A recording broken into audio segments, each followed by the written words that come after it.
தமிழ்நாடு விளையாட்டு மேம்பாட்டு ஆணையம் கிருஷ்ணகிரி மாவட்டம் மாநில அளவிலான டேக்வாண்டோ விளையாட்டு விடுதி தெரிவு போட்டிகள் நடைபெற்றது.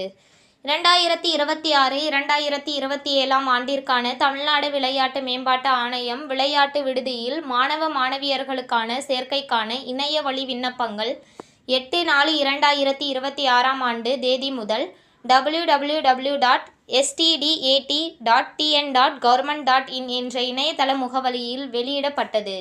மேற்படி நேரடி மாநில அளவிலான விளையாட்டு விடுதி சேர்க்கைக்கு விண்ணப்பித்த மாணவ மாணவியர்களுக்கு 12/5/2026 அன்று டேக்வாண்டோ தெரிவு போட்டிகள் சிறப்பான முறையில் நடத்தப்பட்டது. இத்தெரிவு போட்டியில் விண்ணப்பித்த 53 மாணவர்களில் 41 பேரும் 49 மாணவியர்களில் 32 பேரும் என மொத்தம் 73 பேர் பங்கேற்றனர். மேலும் ராஜகோபால் மாவட்ட விளையாட்டு மற்றும் இளைஞர் அலுவலர் ஈரோடு, நடராஜமுருகன் மாவட்ட விளையாட்டு மற்றும் இளைஞர் அலுவலர் கிருஷ்ணகிரி, கடலூர், திருச்சி, பெரம்பலூர், தர்மபுரி மற்றும் சேலம் மாவட்டங்களைச் சேர்ந்த விளையாட்டு விடுதி டேக்வாண்டோ பயிற்றுனர்கள், கிருஷ்ணகிரி விளையாட்டு அரங்க பயிற்றுனர்கள் மற்றும் அலுவலக பணியாளர்கள் பங்கேற்றனர். மேற்படி மாநில அளவில் தேர்ச்சி பெற்ற மாணவ மாணவியர்களுக்கான கலந்தாய்வு சென்னையில் நடைபெறும்.